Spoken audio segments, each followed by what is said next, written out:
Well, without further ado, let's dive into it. So we got Matt on for the top attractor interview today. How's it going, Matt? I'm well. How's everybody doing? Awesome. Awesome. Doing good. So real quick, guys, put your top upper right-hand corner, put your view into speaker so you can have all your attention on Matt for this interview. That way you're not looking at everybody and getting distracted. So Matt, let's start with a little bit, just your background and like what were you doing before eXp? Yeah. Why did you join eXp? And how long have you been with us? So I got into real estate in the boom of 2010. Figured if I could figure that out at that time, things would be good whenever it was good, and it was. My background before real estate was in education. I was a college professor. My background's in the arts. In fact, I have a MFA in acting and directing, which is like perfect for this because everything's scripts. So I didn't know that getting started. However, once I got into it, I just asked like who was killing it. And I got introduced to one of the top agents in our market, and he was just doing FSBOs and expireds. And he kept saying the same thing. And I was like, what is that? And he's like, there's scripts. I was like, there's scripts for this stuff? Are you kidding me? And so I wrote out my resignation letter and quit my job 60 days later and started building a really big business on for sale by owners, expireds, and investors. And then I got attention from our leadership, said, you did this really quick. Do you want to show other people how to do it? And I said, well, I don't know what I'm doing. And they're like, well, you're doing it. And I'm like, well, I can show them what I don't know. So I became a PC coach pretty quick, an assistant team leader.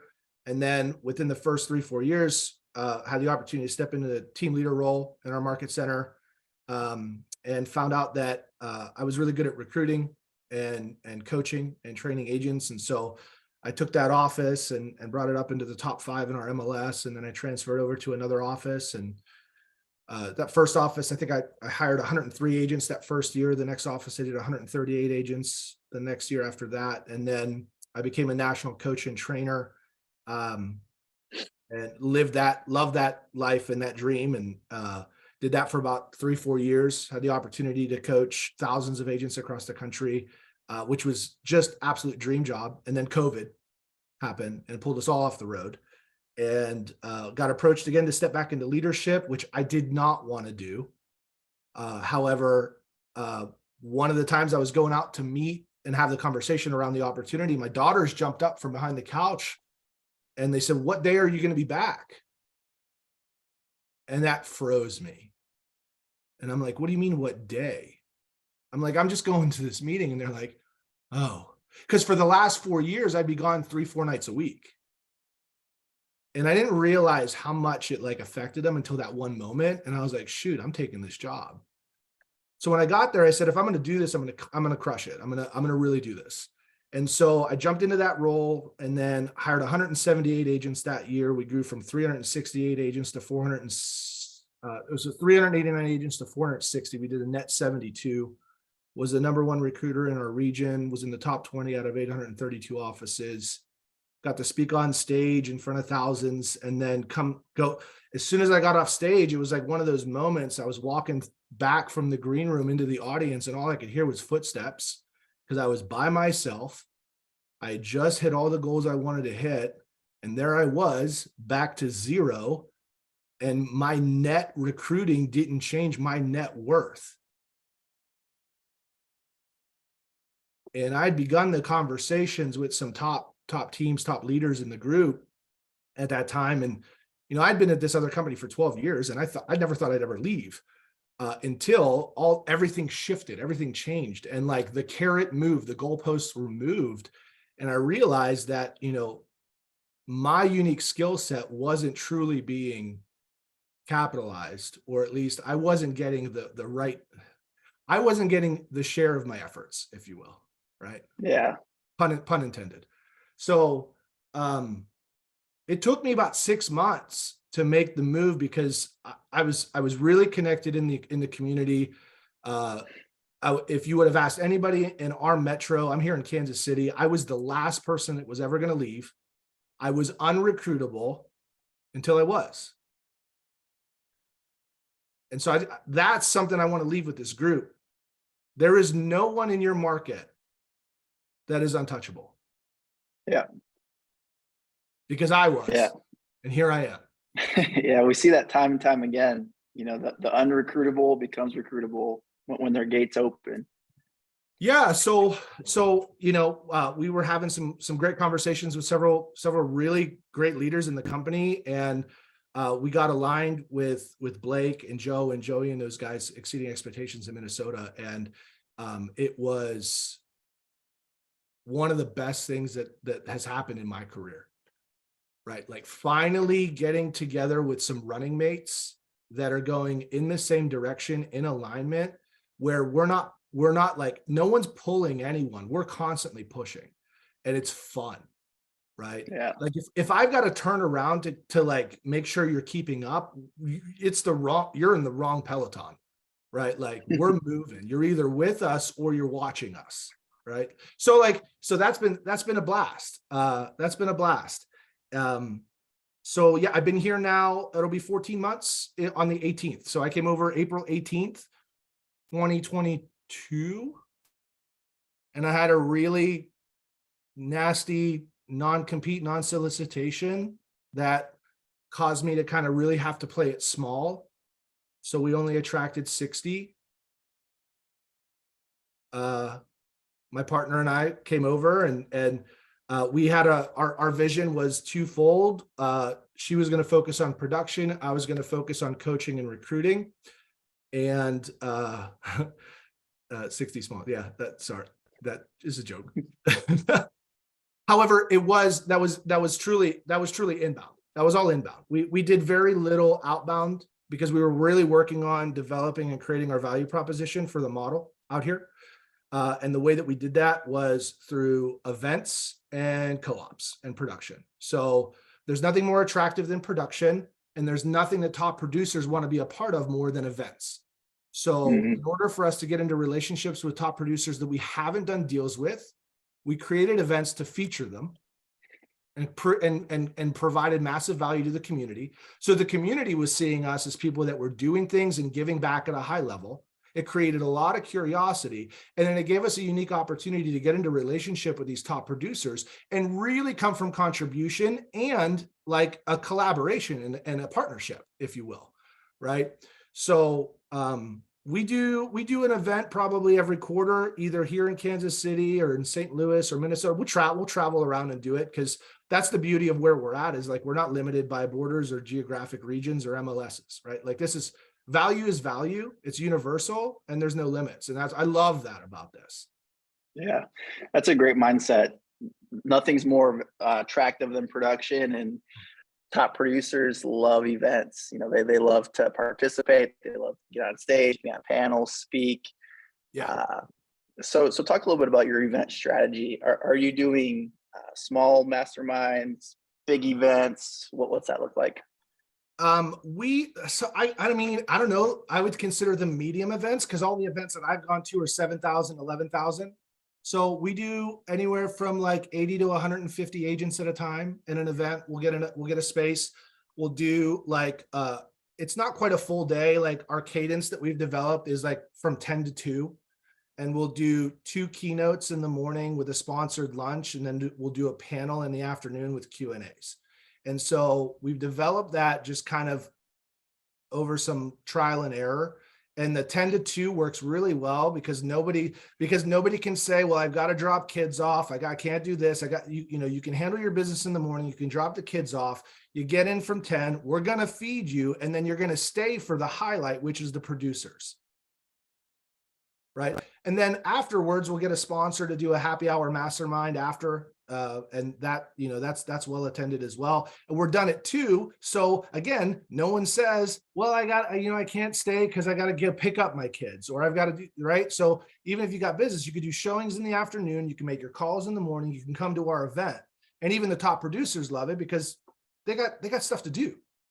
Yeah. That's cool. I like that. And who are you getting for keynotes, and who are you having on the panels?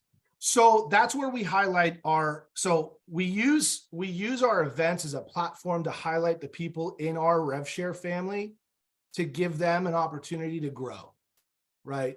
Like leaders develop other leaders. And when I'm looking to partner and get into relationships with agents, I'm not just looking to see who's going to turn deals, because people can turn deals anywhere.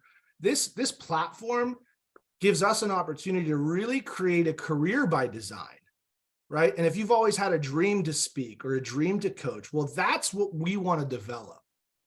Like, there's somebody else that can teach you how to do more deals. And if that's what you want to do, cool, I'm going to connect you with them. However, if you want to like step into like a different version of yourself as a speaker, as a coach, as whatever that is, that gets me excited. So those are my people. Mm-hmm. That's cool. So with that being said, so like I love speaking and coaching.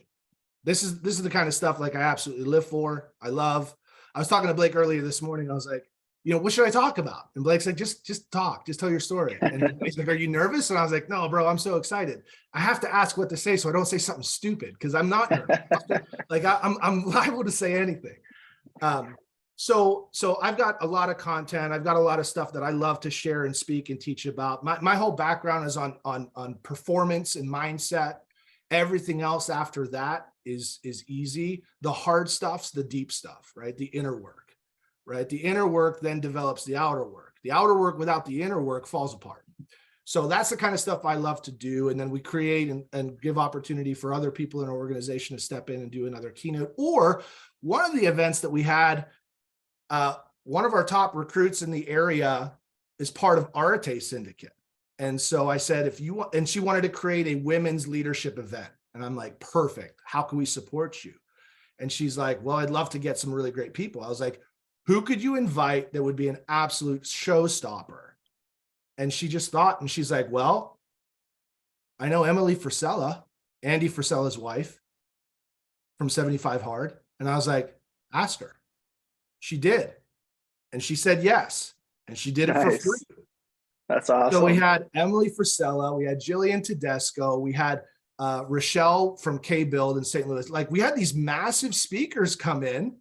And then we had an agent panel in the end and afterwards. We had like 40% of the audience wasn't even from our industry, which was fantastic. And I didn't have to do anything. I just sat back and supported, right? Like I just literally coached and mentored that conversation. And she hasn't even come over yet. However, I know one thing: when she's thinking about making a move, who poured into her and had and allowed her to fulfill a dream?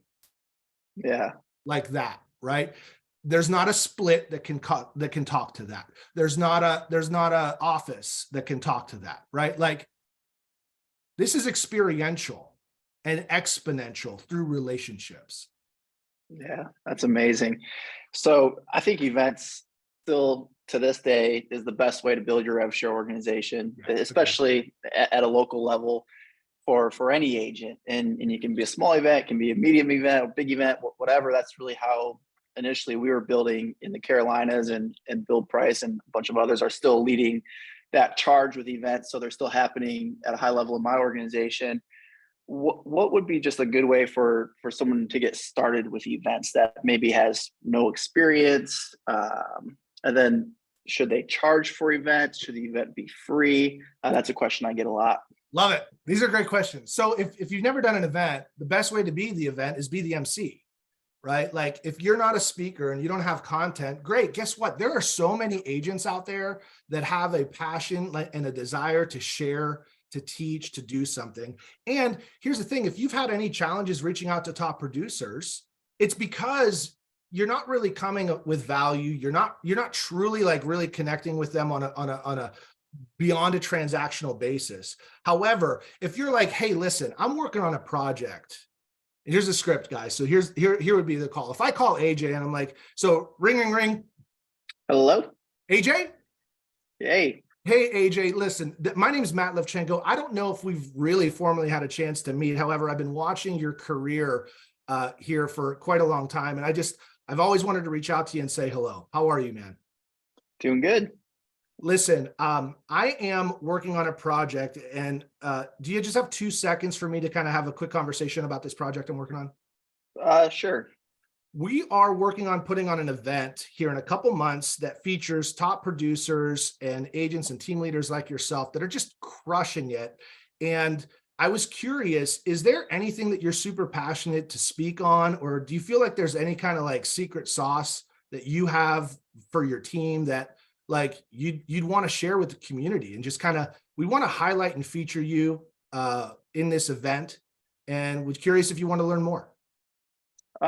Yeah, I mean, I kind of built my business on seller prospect, so, so I could share something like that. That sounds interesting. I'd love that. I'd love that. Listen, we're in the beginning stages of putting this all together. What I'd love to do is just maybe visit and learn a little bit more about, how you did it, what you'd like to share about it, and then we'd like to build something around that. Would that work for you?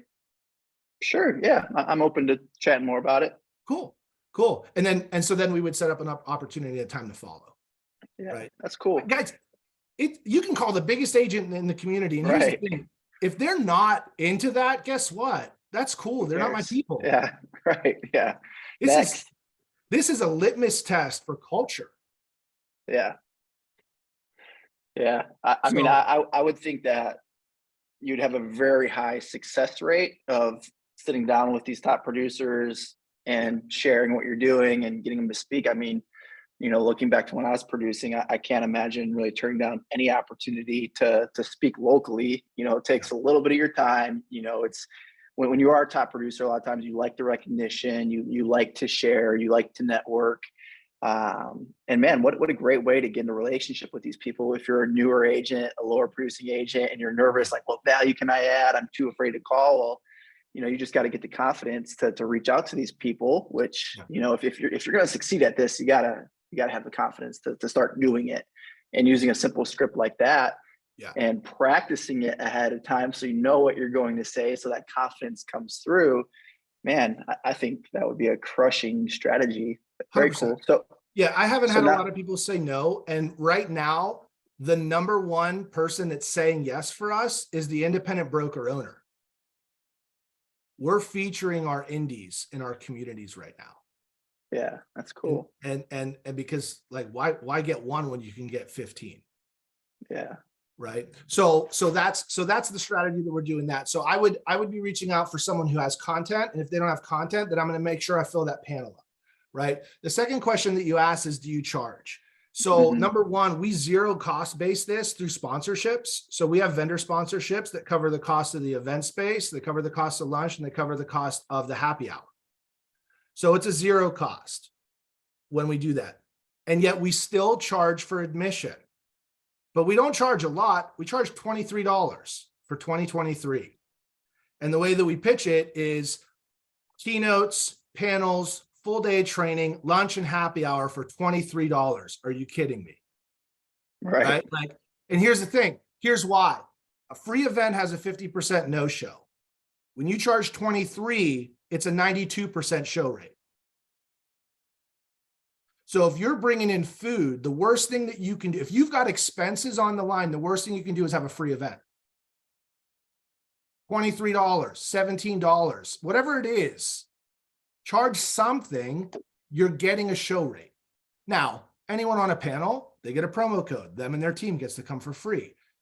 Anyone who's like a featured person, they can invite whoever they want to come for free. Like that's cool, right? Like I'm fine with that. But we've filled every room with any cost. I mean, we've charged as much as like, what do we charge? Like $150 more. We even have a VIP ticket for $400, $600. Like, here's the thing. If you line up the producers and you bring the value and you can market that and you can truly communicate exactly what they're going to receive and get out of it when they leave, it's $23, $100, like all day. Yeah. Get a nice landing page built out. I saw your guys' marketing. It looks super nice. Yeah, Blake, can you drop just an example of that event? What is it? The unbreakableevent.com. It was our last one we did up in Minnesota. Throw it in the chat so they can see. Yeah, super nice branding. You guys had cool promo video. If you want to touch on that real quick, and you can chime in too on chat, Blake, if you want. But did you guys personally design that? Did you hire somebody? Yeah, Blake's kind of a freak like that. That's all Blake. Yeah, he brings something to the table. Yeah. So this is stuff that you can get designed pretty cheap, guys. Landing Yeah. pages aren't that simple, are not that hard to do. They're actually really simple. I mean, you can even use something like Evites. Doesn't look as great, but it's an easy way to get started. That link that you guys can check out is obviously super nice, super professional. So now you're growing. Mhm. You're building your team. How many total FLA right now, and total group size did you say?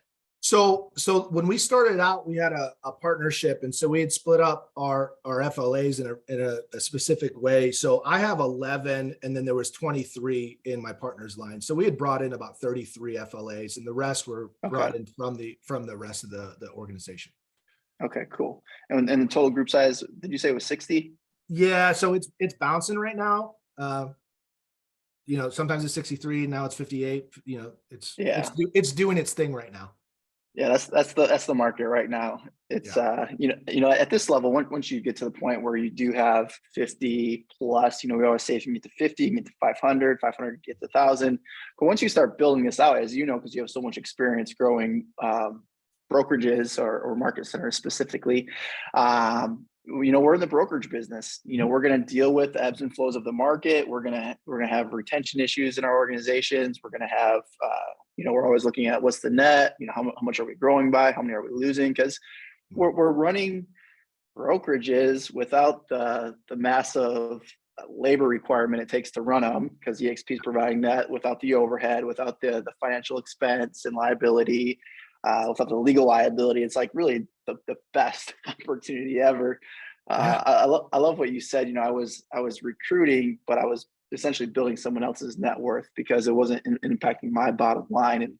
And this allows you to still recruit, but build your net worth. Mhm. Talk a little bit about, you're at 60 right now. Mhm. Where do you see this going, say, in the next 3 to 5 years? Like, what are your 3,000. goals around We're it? going to be 3,000 in Kansas City. 3,000 just in Kansas City? Yeah. Yeah. We have Yeah. 14,000 licenses, Okay. and there's only 448 currently. They don't even know. Mm, wow. Yeah, that's kind of think about I what we've done I in probably should have Charlotte. even said that on the call, because now everyone's going to be calling into Kansas City. Right. Dude, the reality is, like, everyone's like, oh, it's a lot of people, as you're recruiting, you might hear this often. Well, is it too late to join eXp? Is it too late? It's like Yes, in most Kansas City, it's markets. too late, guys. It's too late. Yeah, too late. Don't go there. It's really dumb here. Don't do it. Most markets are still like Kansas City. We certainly have a lot of major metropolitans that have a lot of eXp agents, Charlotte being one of them. However, we still have massive players coming over in Charlotte every single day, or at least every single week and month, maybe not every day.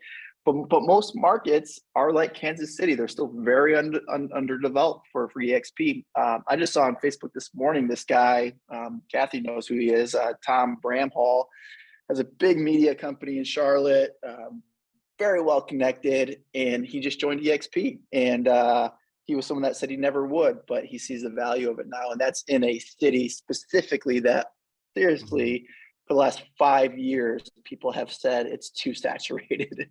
And that's where John and Lars came from. So there's a lot of players coming from that market still. It's just never saturated, because new agents are getting in the business every single day. And I remember when I was with KW, my team leader told me, and maybe the stats are on this, Matt, but my team leader was like, I was a brand new agent, hadn't sold a house, but my team leader saw potential, and he's like, AJ, 90% of the production will be done by the agents just getting licensed today, 5 years from now, or whatever the stat he threw out. And that gave me encouragement. Don't know if it's true, but it is the reality. If the agents getting licensed this year will be the agents doing a lot of the production, 50% plus probably in 5 years. So it's always a turn on the agent count. So the opportunity is unlimited because of that. 100%. And I think it was talked about on the call last week. I think maybe Nevin mentioned it. By the way, Nevin, how much of a rock star is that guy? What a great call. Yeah. Watch the recording, because he got us fired up. I've got it written on my board. I'm like, 25 FLAs ASAP, like right away. And Nevin called me later. He's like, hey, do you want to race? Do you want to race to 100? I was like, bro, do you want to lose? Like, let's go. I love it. Let's go. So we're getting all fired up about it. Nevin's got us a little fired up. Blake's clapping because he's like, that's my guy. right? Yeah. We're going. We're just going. That's the thing, man. You got to have running partners. He had mentioned, and back to the point, he had mentioned that every 2 years, 80% of the agents are brand new, like you just said, right? Like every 2 years, 80% of the agents are new. And so, and even here's the other thing I want to share with you. And maybe you have this in your market. I've got a couple. So I've got, because I had the opportunity to teach in 42 markets across the country, I've got some agents kind of sprinkled all over the place. And one of the feedback I get is nobody wants to move to eXp because of that reputation of who's there now. Right. Like maybe there's, heard that. Right. Has anyone else ever heard that? Yeah. No, good. Well, that's good. Right. So how do you flip it? Right. So the way to flip it is, okay, so why don't you make the move and be the reason that gives everybody the permission to go to join you? So if nobody wants to join because of them, then you be the place where they want to join. Be that, be the reason, be the option, right? Just like you may have a farm that is super saturated with a certain agent, but just because they have a majority stake in a farm doesn't mean anyone in that community likes them. So you may still be able to go in and be like, oh my gosh, I'm so glad you came here, because we don't want to. Yeah, right. Right. So true. So be like, guys, this is called agent attraction. So be attractive. Yep. It's really that simple. Well, aside from events, have you done anything else that's been working, or is it like, hey, we're just all in on this event strategy? So we spend a good bit of time on the event strategy. I do a lot of coaching. I do a lot of teaching. So like, again, production is attractive. I'm pretty much out of production. I do a lot of coaching, training, consulting. And so I'm constantly looking to connect and pour into people and solve problems. So this is an interesting conversation, because I had this coaching conversation earlier this week. Somebody was asking me like, well, what should I do? What should I be doing? And I'm like, well, tell me a little bit more about what you're currently doing and what you're not receiving, right? Because people think that if I do this, then I'll have this, and then I'll be happy or successful, et cetera. But you're completely backwards, right? Like if you just focus on what to do when you get or receive what it is you think you're receiving, it's going to be empty, and you're going to be like, I hate this, right? Because then you're still doing these things without like a solid, firm purpose, belief system, why, if you will. I hesitate using it. It's so overused, but it's simply this: like, become a person of value, become a person of connection, become someone who truly cares about other people, and a person who is coming from value, a person who truly cares, a person who's really committed to connection. What do? They connect, they bring value, they solve problems. Then what happens? What do they get? They get people that are leaning in. And then maybe they ask more questions about, well, tell me a little bit more about where you're at, what it is, if it's a fit, et cetera. Right. And then you have, right, what you desire. Right. So it like, for me, it's always been a flip. It's like, okay, like I can tell you what to do, but if you're not doing it for the right reason, agents can smell it, they can feel it, and your conversion rates and your appointment rates drop. The moment anybody knows that they're just being a contact versus a connection, it falls apart. So connect, don't contact. That's the biggest shift that I could share with anybody, right? Connect. And that connect starts with contribution. That starts with caring. That starts with curiosity. And it's followed by value without expectation. Yeah, that's good. I like that. I think moving forward in this opportunity, it's going to be the ones that get really good at connecting. And initially, if you don't have contacts, you gotta contact. But then the mindset is, how do I build that connection? Because with if you're following up, which oftentimes you might have to follow up for 2 years to get somebody to join eXp, if you're just following up with no connection, it's, there's a good chance they're going to join eXp with somebody who connected with them while you've been following up with no connection. Right. So that's really crucial.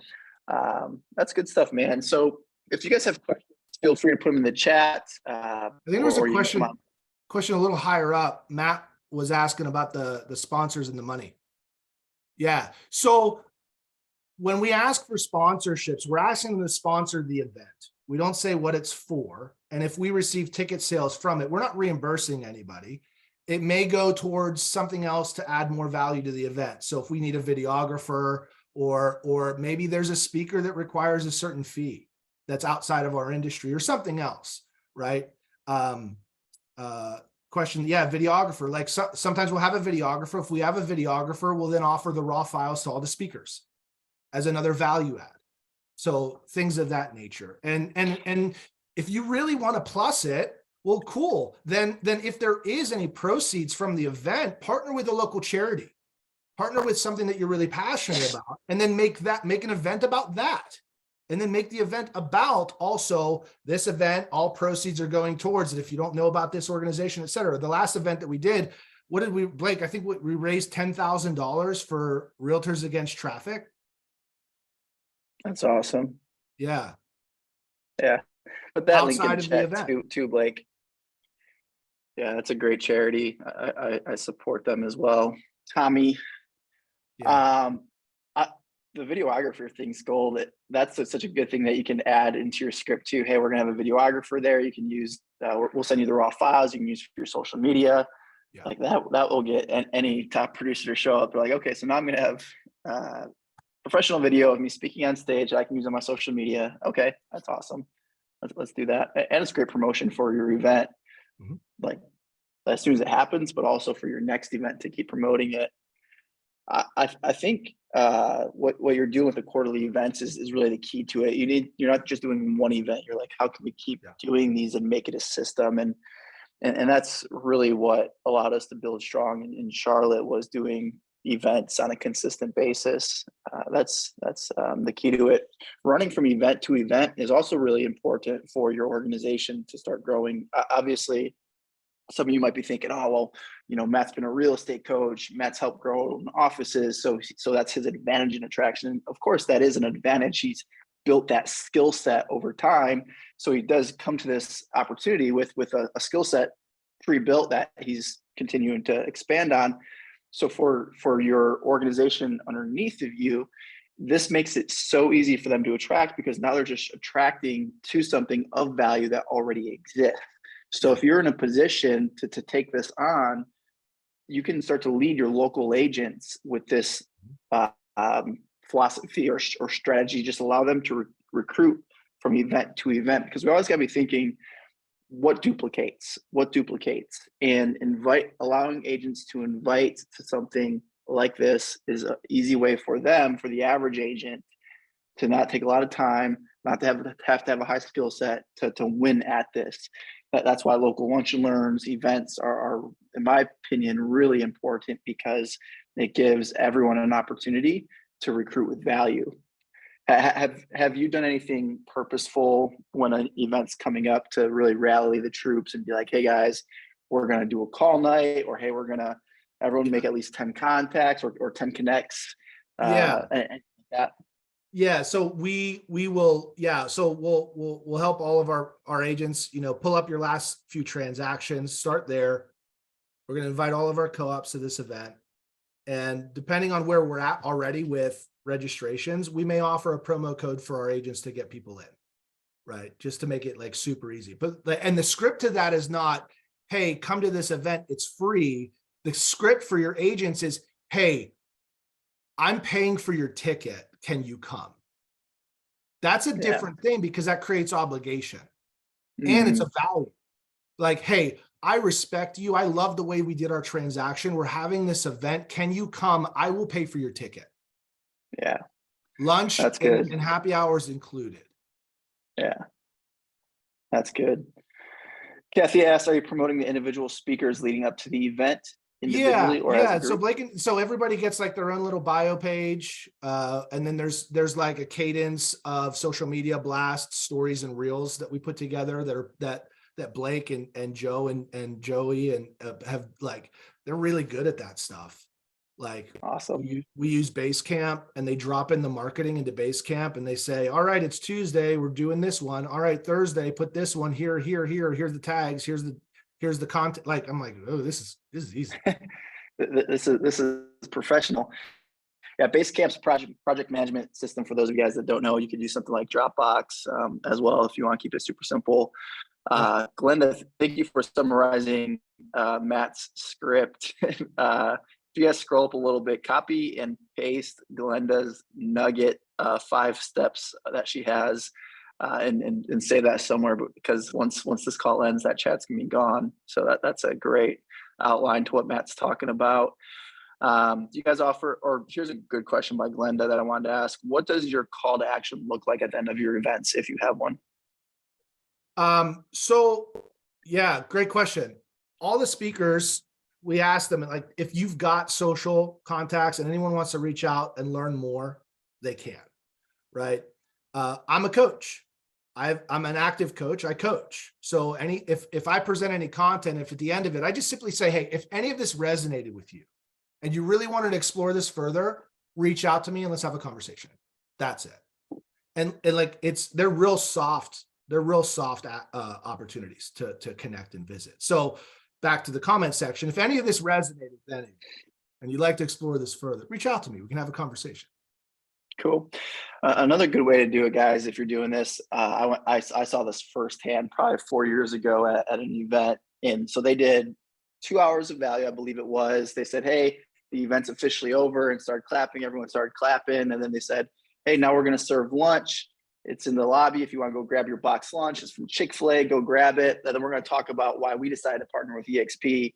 Come back in, sit down, eat your lunch. If not, the event's officially over. You guys can, have a great day, basically, which was a really cool way to do it. I'm more of the mindset, hey, if you got a captive audience, you might as well talk about eXp while they're there. So, and then they did the full eXp presentation. Kathy asked, how is the happy hour included? Do you guys do like one, two drink tickets? Yeah, we do tickets. We just do like drink tickets, and then it's handled by the sponsor at the end of the night, or like at the cool. end. So yeah. Chris says he's willing to pay you for coaching on this model. So you guys can all DM Matt and see what he might have available for you if you want to hear more about this. Do you funnel them into a Facebook group or community, the attendees? We haven't in the past. I mean, we do have a community group that we share, our organizational content that, Blake, is it open? Can anybody come into RTD, or is that just organizational? I can't, you're muted.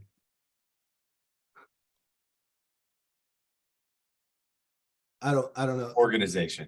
Okay. Yeah. So we haven't, like, there's an event page, there's an event community, but we haven't done anything like that. Obviously there's probably ways to plus this. However, like, so far this model hasn't been a funnel, like a giant funnel opportunity. I'm focused, like, I love the people that come, and the people that come, if they receive value and they reach in, cool. My focus is on the top of the top that's on stage. So I'm in one-to-one relationship, not one-to-many. Like, the one-to-many are going to experience the value that we bring on Facebook, on TikTok, on Instagram as a whole. Like, I'm really pouring into the broker owners, the mega rainmaker that's doing 300 units. Like, that's my target. So I'd rather be in really, really genuine relationship with 3 than 300 at the moment. And maybe that's an opportunity cost. I don't know.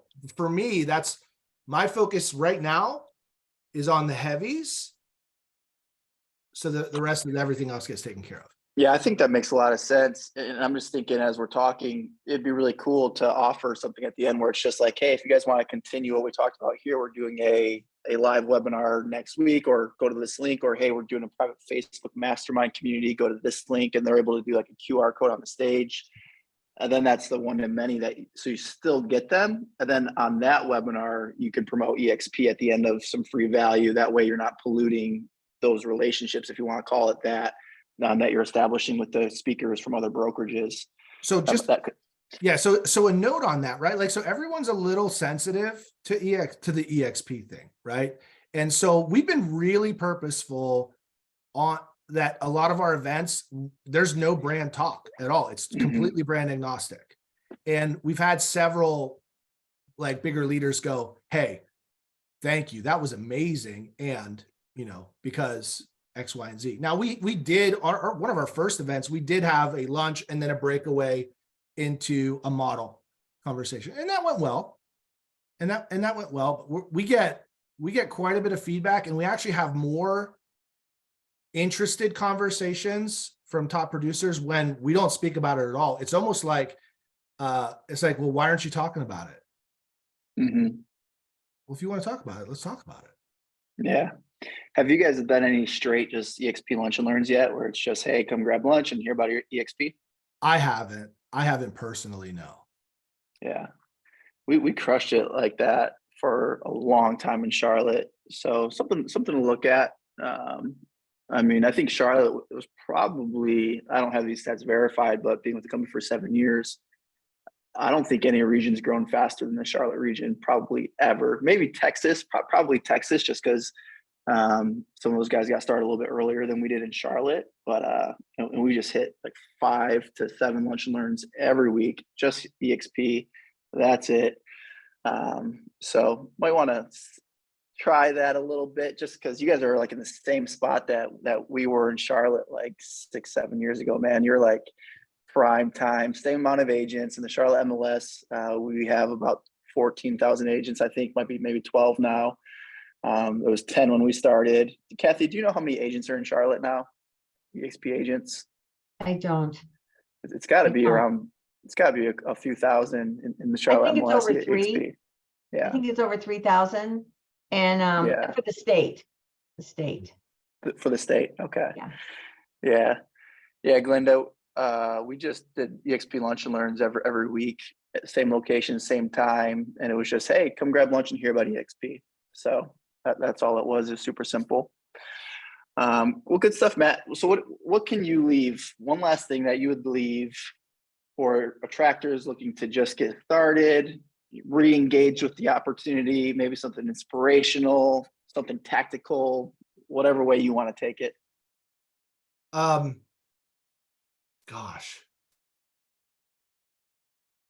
I'm going to leave you simply with this.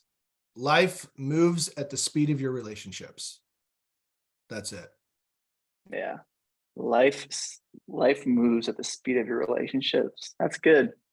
I like that. Haven't heard that before.